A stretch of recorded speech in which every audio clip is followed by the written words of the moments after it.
அல்லேலூயா. கர்த்தருடைய பரிசுத்த நாமத்திற்கு மகிமை உண்டாவதாக. இன்றைக்கு நாம் தியானிக்க போகிறதான வசனம் 2 ராஜாக்கள் 4ஆம் அதிகாரம் 2வது வசனம். 2 ராஜாக்கள் 4ஆம் அதிகாரம் 2ஆம் வசனம் வாசிக்கலாம். எலிசா அவளை நோக்கி, நான் உனக்கு என்ன செய்ய வேண்டும்? வீட்டில் உன்னிடத்தில் என்ன இருக்கிறது சொல் என்றான். அதற்கு அவள், ஒரு குடம் எண்ணெய் அல்லாமல் உமது அடியாருடைய வீட்டில் வேறு ஒன்றும் இல்லை என்றாள். அல்லேலூயா. கடன் பிரச்சனையில் இருக்கும் அந்த ஸ்திரீக்கு உதவியை செய்ய எலிசா தீர்க்கதரிசி நினைக்கிறார். அதனால் கேட்கிறார், வீட்டில் உன்னிடத்தில் என்ன இருக்கிறது சொல் என்று கேட்கிறார். தன்னிடத்தில் ஒரு குடம் எண்ணெய் இருக்கிறது என்று சொன்னபடியால் அதை வைத்து அதை பெருக பண்ணி அதை விற்று கடனை அடைக்கும்படி எலிசா தீர்க்கதரிசி செய்கிறார். கொஞ்சத்தை அதிகமாக்கி ஆசீர்வதிக்கிற தேவன் நம் தேவன். இந்த காலை வேளையில் தேவன் நம்மிடம் கேட்கிறார், வீட்டில் உன்னிடத்தில் என்ன இருக்கிறது சொல் என்று கேட்கிறார்.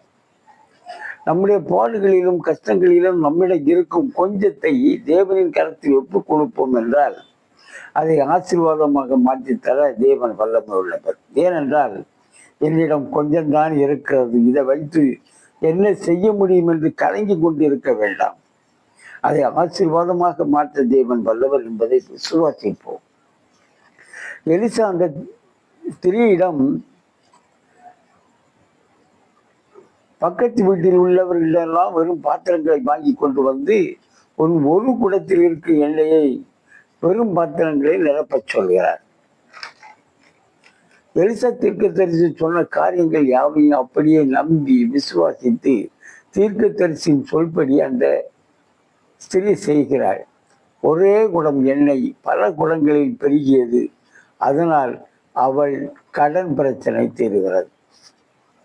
நம்மிடத்தில் இருக்கிற கொஞ்சத்தை தேவன் ஆசீர்வாதமாக மாற்ற வல்லவர் என்று விசுவாசிக்க வேண்டும். அப்படியானால் நாம் தேவனின் ஆசீர்வாதங்களை பெற்றுக் கொள்ளலாம்.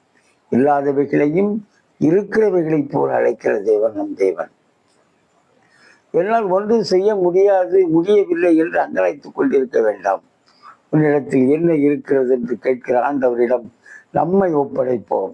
அவர் நம்மை கொண்டு பெரிய காரியங்களை செய்ய வல்லவராயிருக்கிறார். பழைய ஏற்பாட்டிலே இஸ்ரவேலர் கர்த்தருக்கு பொல்லாப்பான காரியம் செய்து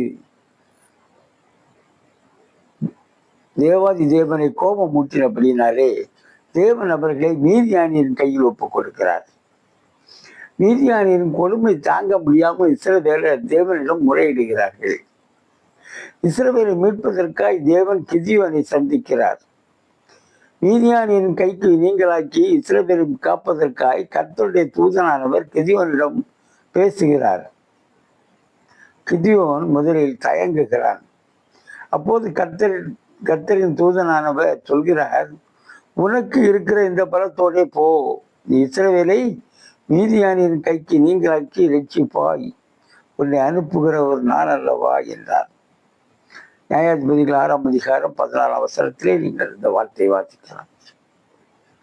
ஆனால் நான் எல்லோரும் சிறியவன், என் குடும்பமும் எளியது, நான் மிகவும் சிறியவனாய் இருக்கிறேனே என்று சொல்லி அற்பமாக தன்னை எண்ணிக்கொள்கிறான். ஆனால் தேவாதி தேவன் அவனை முதலில் சந்திக்கும் போதே பராக்கிரமசாலியே என்று சொல்லி அவனை சந்திக்கிறார். அவனை பார்த்து தேவன் சொல்கிறார், நான் உன்னோடு கூட இருப்பேன், ஒரே மனுஷனை முறியடிப்பது போல நீ மீதியான முறியடிப்பாய் என்று தேவன் சொல்லுகிறார்.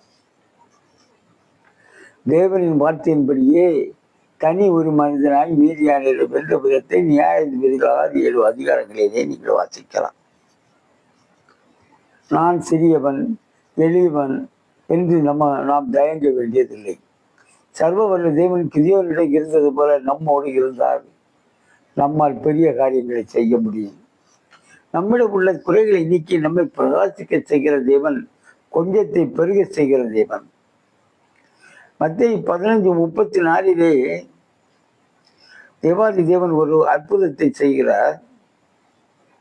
அப்பொழுது அவர் சீசரிடம் கேட்கிறார், உங்களிடத்தில் எத்தனை அப்பங்கள் உண்டு என்று கேட்டார். அவர்கள் 7 அப்பங்களும் சில சிறு மீன்களும் உண்டு என்று சொல்கிறார்கள். அந்த கொஞ்சமான ஆகாரத்தை வைத்து ஆண்கள் மட்டும் 4000 பேரும் ஸ்திரீகள் குழந்தைகள் என்ற ஒரு பெரிய கூட்டத்திற்கு தேவன் உணவளிக்கிறார். இயேசு நினைத்திருந்தால் அந்த கொஞ்சம் கூட இல்லாமல், கொஞ்சமே இல்லாமல், அவர்களிடம் கேட்காமலேயே, உங்களிடத்தில் என்ன இருக்கிறது என்று கேட்காமலேயே அவர்களுக்கு போஷிக்க முடியும். ஆனால் அவர் கேட்கிறார், உங்களிடத்தில் எத்தனை அப்பங்கள் உண்டு என்று கேட்டார். எலிசா தீர்க்கதரிசி கேட்டது போல, உன்னிடத்தில் என்ன இருக்கிறது உன் வீட்டிலே என்று கேட்டது போல, தேவாதி தேவனாகிய இயேசு சீசரிடத்தில் கேட்கிறார். கொஞ்சத்தை அதிகமாக ஆசீர்வதிக்கும் தேவன். காண ஒரு கல்யாண வீட்டிலே ஒரு 6 கச்சேரி நிறைய இருந்த தண்ணீரை திராட்சரசமாக்கி ஒரு கல்யாண வீட்டையே திருப்திப்படுத்துகிறார். மற்ற 25ஆம் அதிகாரம் 21ஆம் வசனத்திலேயே வாசிப்பீர்கள் என்றால், கொஞ்சத்தில் உண்மையாக இருந்தால் அநேகத்தின் மேல் அதிகாரியாக வைப்பேன் என்பதை சொல்கிறார். அதாவது கொஞ்சத்தை தேவன் அதிகமாக ஆசீர்வதிக்க வல்லவராயிருக்கிறார்.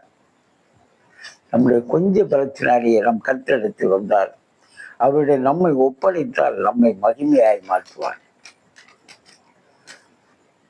இந்த உலகத்திலே பலவீரர்களாக கொஞ்சம் பலம் உள்ளவர்களாக இருந்தாலும் நாம் கர்த்தருடைய நாமத்தை பற்றி கொண்டு அவருக்காக ஜீவித்தால் நம்மை தம்முடைய ஆசீர்வாதங்களால் நிரப்பி நம்மை வழி நடத்த அவர் வல்லவராயிருக்கிறார். வெளிப்படுத்தல் 3ஆம் அதிகாரம் 8ஆம் வசனத்திலே வாசிப்பீர்கள் என்றால், ஒரு வசனம் இப்படி சொல்லப்பட்டிருக்கிறது, உன் கிரியைகளை அறிந்திருக்கிறேன், உனக்கு கொஞ்சம் பலன் இருந்தும் நீ என் நாமத்தை மறுதறியாமல் என் வசனத்தை கை கொண்டபடியினாலே இதோ திறந்த வாத்திரம் உனக்கு முன்பாக வைத்திருக்கிறேன், அதை ஒருவனும் பூட்ட மாட்டான் என்று வாசிக்கிறோம். பிரியமான தேவனுடைய பிள்ளைகளே, நமக்கு இருக்கும் கொஞ்ச பலத்தை கொண்டு நாம் தேவனை பின்பற்றும் போது பெரிய ஆசீர்வாதங்களை தேவன் நமக்கு தர வல்லவராயிருக்கிறார். கொஞ்சமான ஒரு குடம் எண்ணெயை வைத்து தீர்க்கதரிசியின் மனைவியின் வாழ்க்கையை ஆசீர்வாதமாக மாற்றிய தேவன், நம்மிடம் இருக்கும் கொஞ்சம் விசுவாசத்திலே நாம் உறுதியாக இருந்து அவரை மறுதலியாமல் நம்மை அவரிடம் ஒப்படைத்து ஜீவித்தால் இல்லாதவைகளையும் இருக்கிறவைகளைப் போல் அழைக்கிற தேவன் நம்மை அபரிதமாக ஆசீர்வதிப்பார். அதில் எந்த சந்தேகமும் இல்லை. உன்னிடத்தில் என்ன இருக்கிறது என்று நம்மிடம் கேட்கும் தேவனிடம் நம்மையே ஒப்படைத்து அவர் வழியில் நடப்போம். திறந்த வாசலை நமக்காக வைத்து நம்மை ஆசீர்வதிப்பார். கொஞ்சத்தை அவர் கையில் கொடுத்து பெருக ஆசீர்வாதம் பெற அவரிடம் நம்மை ஒப்படைப்போம். தேவாதி தேவன் கிருபை செய்வாராக. ஆமேன். அல்லேலூயா.